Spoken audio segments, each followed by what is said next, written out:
Bom, o capítulo 5, né, a instalação do Windows, ele começa definindo para a gente o que é um sistema operacional. Tá?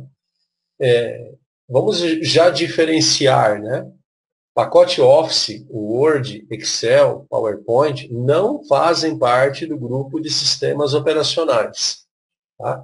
Pacote Office, né, são programas, são aplicações específicas.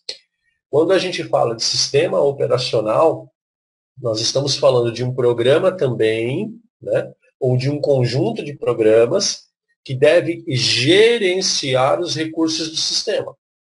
Tá bom? Ele deve apresentar as telas de usuário, deve gerenciar o fluxo de dados para a internet, e em linhas gerais, né, ele deve fornecer uma interface entre o computador e o usuário. Tá? O computador é o hardware, né? São as peças, é uma coisa. O usuário é outra coisa. Né? E entre estas duas coisas, a gente tem o sistema operacional. Para ilustrar um pouquinho isso, a gente tem essa figura. Tá? Então, este aqui é um diagrama simplificado de um sistema operacional. Então, observe o seguinte, né? No topo, a gente tem o usuário, e aqui a gente encaixa nesse perfil qualquer tipo de usuário, seja ele experiente ou não. E no limite inferior, né, no rodapé, nós temos o hardware, que são as peças da máquina que foram conectadas corretamente, né, e que já deram sinal de que está tudo ok. Observa que entre esses dois elementos, né, a gente tem as aplicações e o sistema operacional. Tá, então vamos lá. Windows, né? O que você vê na frente do seu computador quando você está usando, né, é uma interface que é uma aplicação visível para você poder clicar, para você poder tocar quando é uma tela sensível de toque, tá? O usuário, né, ele vê a aplicação. Porém, por trás da aplicação e antes do hardware, a gente tem um sistema operacional. Quando você digita alguma coisa no seu teclado, esta é uma ação do usuário, que ao digitar, vê o resultado disso na aplicação, e a aplicação informa para o sistema operacional o que está acontecendo. Tá? E aí o sistema operacional gerencia o hardware. Então, olha, ele vem de cima para baixo, né? Usuário, aplicação, sistema operacional e hardware, e volta com a devolutiva para o usuário. Tá? Então, o hardware informa alguma coisa para o sistema operacional, só que essa informação está a nível de bit, né, a nível de byte, numa informação não visível para o usuário. O sistema operacional converte isso aqui numa aplicação e, por fim, o usuário toma contato com ela. Tá? Então, esse é o fluxo normal. Entre o usuário e o hardware, a gente tem o sistema operacional. E o sistema operacional oferece para a gente essa camada, esse bloquinho de aplicação, que é para tornar essas informações legíveis para um usuário qualquer. Se você não tiver sistema operacional, tá, o usuário não consegue fazer nada no hardware. Tá bom? Então, o usuário precisa ter um sistema operacional ativo, funcional, para que ele consiga usar o computador. Tá bom? Sistema operacional hoje, né? A gente tem basicamente três: Microsoft Windows, Linux e macOS. Tá? Esses três sistemas estão prontos, preparados para computadores desktop. Ok? Deixa eu dar uma olhadinha aqui, que tem uma perguntinha aqui. Tem sistema operacional gratuito, Neuza? Tem. É o Linux, tá? É o Linux. Uma versão que a gente mais conhece para sistema operacional gratuito é o Ubuntu. Ubuntu Linux, tá bom? Nós, na escola, né, quando nós fazemos a instalação do Windows, a gente também faz a instalação do Linux, para que vocês possam acompanhar como é tudo muito parecido, né? É gratuito, absolutamente gratuito, você pode baixar esse sistema operacional da internet, ele não tem número de série, ele não tem valor, não tem preço, quer dizer, valor tem né? Um valor agregado, mas o valor que eu estou querendo dizer é um valor de compra, tá? Ele é absolutamente gratuito, você pode baixar, pode copiar, passar para o colega, tá? Ele é livre. Em contrapartida, a Microsoft Windows e o macOS da Apple são sistemas pagos, não é? Muito bem pagos, e que o usuário, para estar dentro da lei, precisa comprar essas licenças. Tá? Então, esse é o caminho normal. Desses três, apenas o Linux é um sistema livre. Hoje, no Brasil, a gente tem um grupo pequeno de usuários Linux. Tá? A grande maioria de usuários é de Microsoft Windows. E principalmente agora, o Windows 10. Né? É muito difícil da gente acertar um percentual, né? Porque o Windows 10 tem 70%, 80%. Isso é tudo muito relativo, né? Porque às vezes as pessoas têm um computador, dois computadores, mas a versão atual é Windows 10. Ainda há um público grande com Windows 7 e um público razoavelmente grande com Windows 8 e 8.1. Tá? Porém, a Microsoft ela só oferece suporte técnico, tá, para o Windows 10. Todas as versões anteriores ainda existem, mas a Microsoft já não dá mais suporte técnico, tá bom? E nem vende licenças, tá? Quando você entra lá no Mercado Livre, que você vê alguém vendendo uma licença do Windows 7, né? Ela já é uma licença de um sistema operacional obsoleto.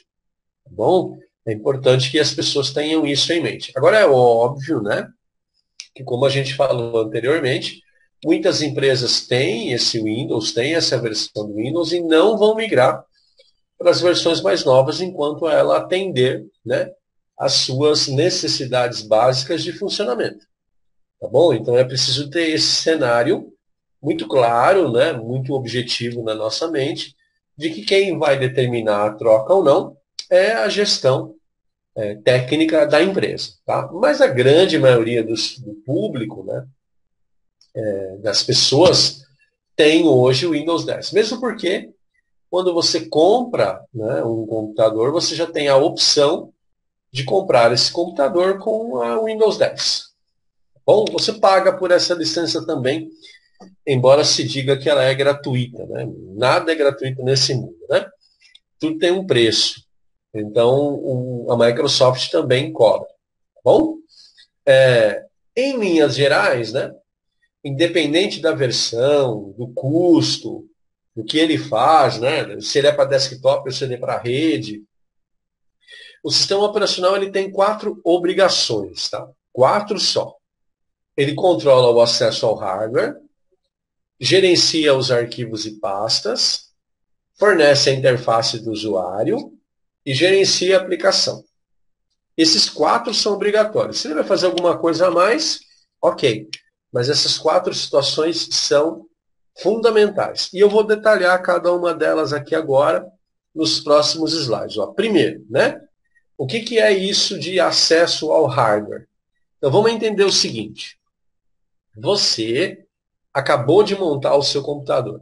Tá? Juntou as peças, tudo direitinho, conectou os fios, ligou na tomada, o computador deu aquele sinal de vida. Tá? Deu um bip curto, apareceu um texto lá, visível na tela. O próximo passo é fazer a instalação do sistema operacional. A hora que o sistema operacional está sendo instalado, que o Windows está sendo instalado, ele vai lá na BIOS, né, na BIOS da sua máquina, e pergunta para ela qual é o hardware que existe ali.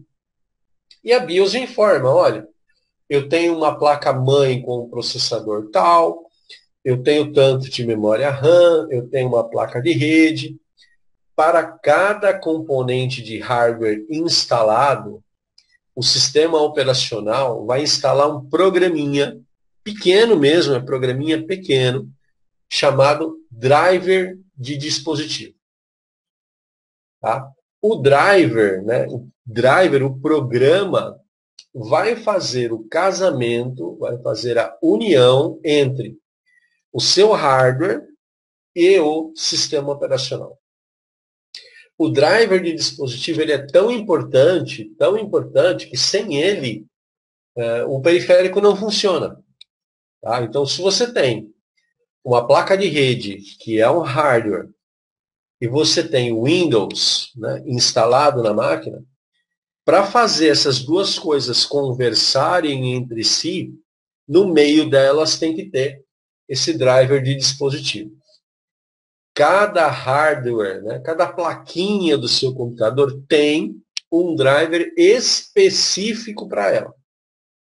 Tá? É específico, não serve para outro fabricante. Então vamos imaginar que você tem uma placa de rede de um fabricante chamado Tricom.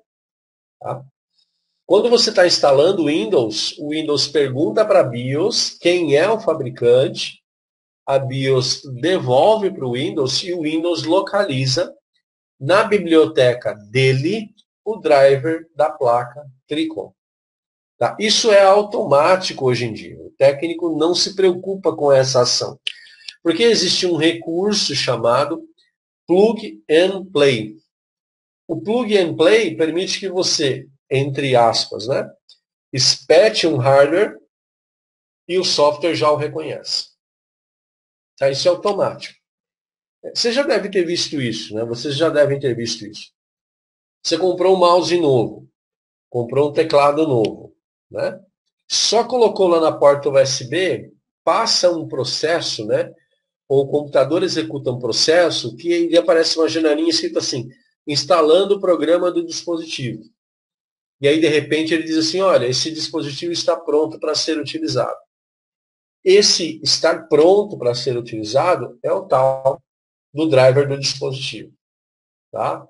Então, isso é fundamental, é muito importante. E o Plug and Play é algo que vem desde lá do Windows 95, para vocês terem uma ideia de como isso é antigo. Né?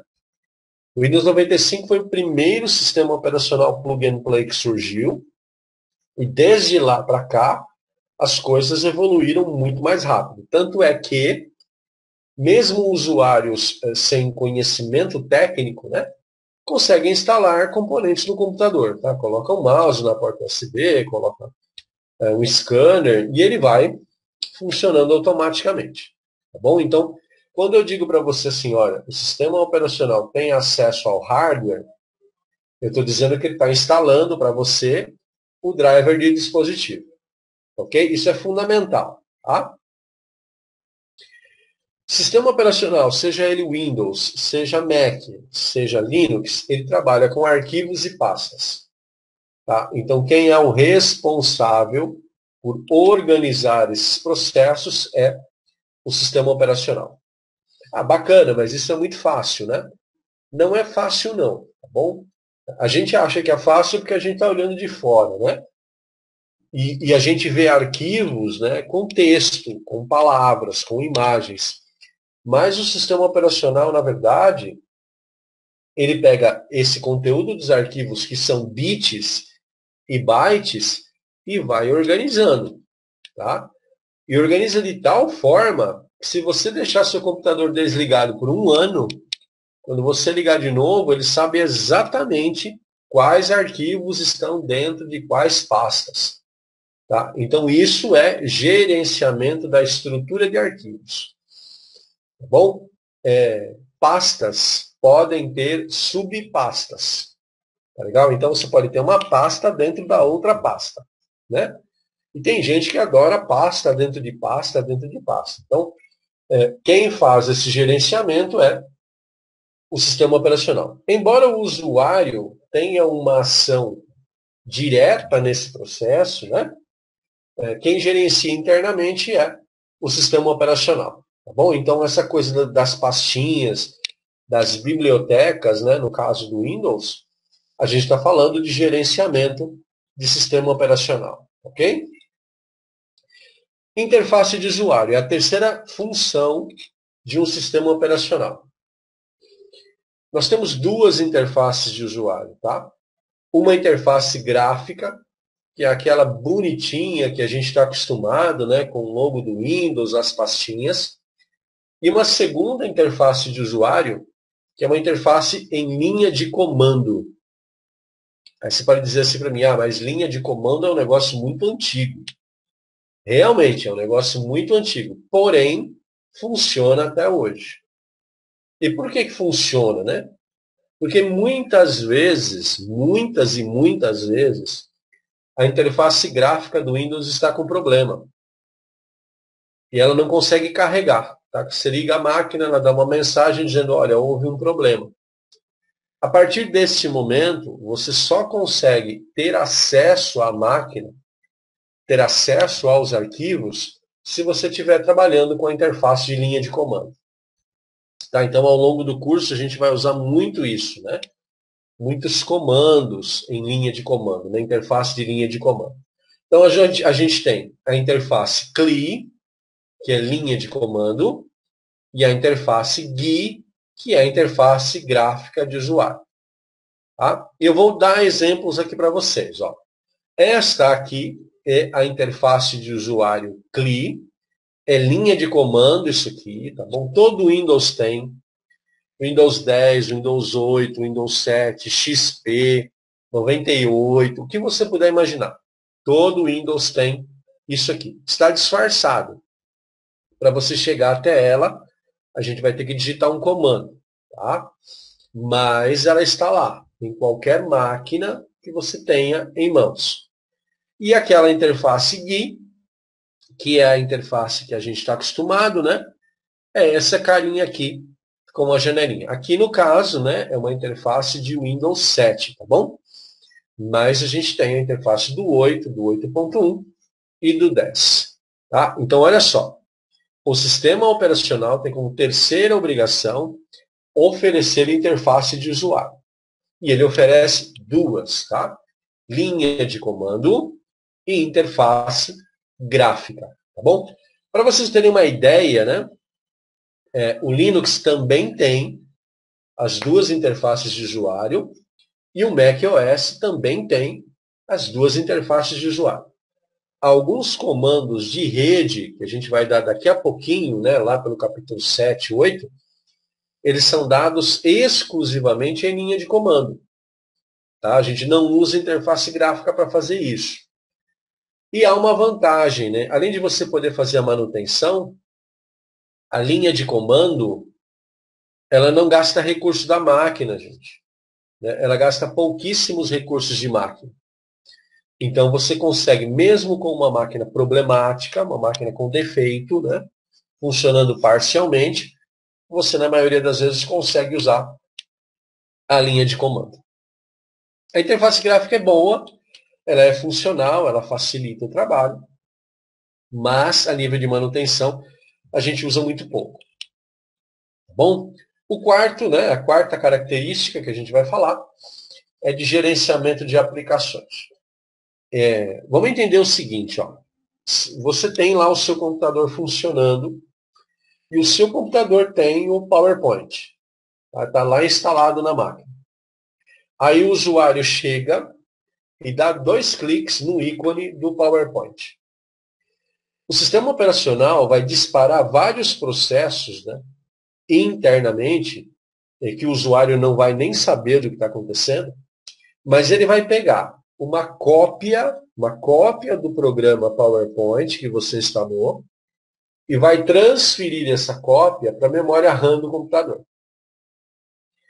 É lá na memória RAM que você vai trabalhar.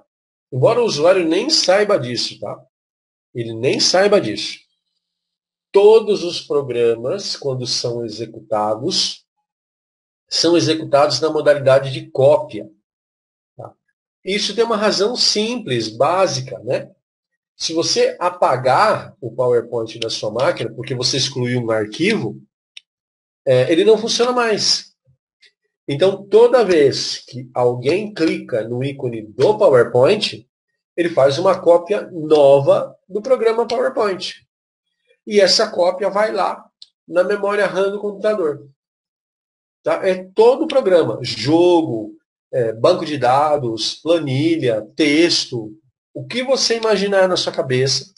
Toda vez que o usuário der um duplo clique no ícone, o sistema operacional vai lá, ele já sabe que ele tem que fazer isso, ele vai lá, tira uma cópia do programa e transfere essa cópia para a memória RAM.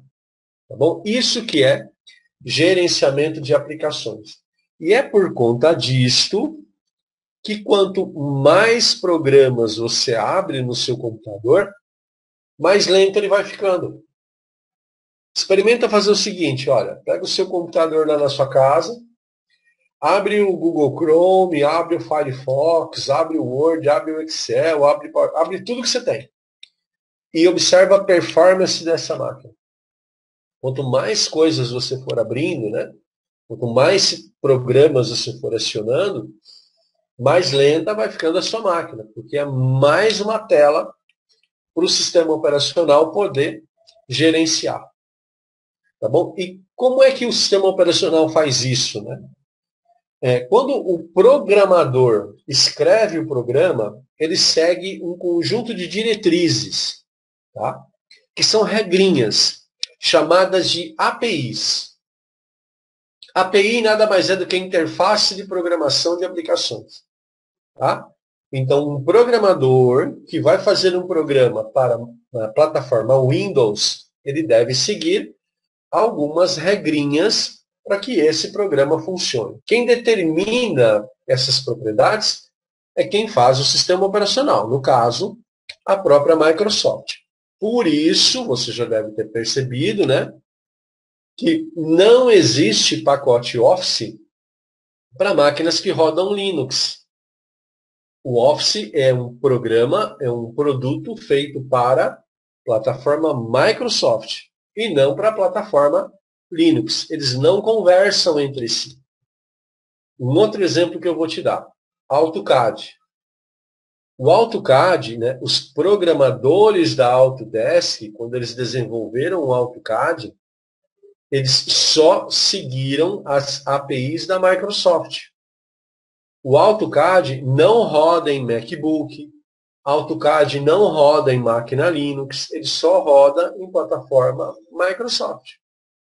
Tá bom? Porque os programadores desenvolveram o programa seguindo o conjunto de diretrizes da própria Microsoft. Tá? Então, quando você faz isso e você instala o programa, o Windows consegue fazer o gerenciamento dessa aplicação de maneira absolutamente satisfatória.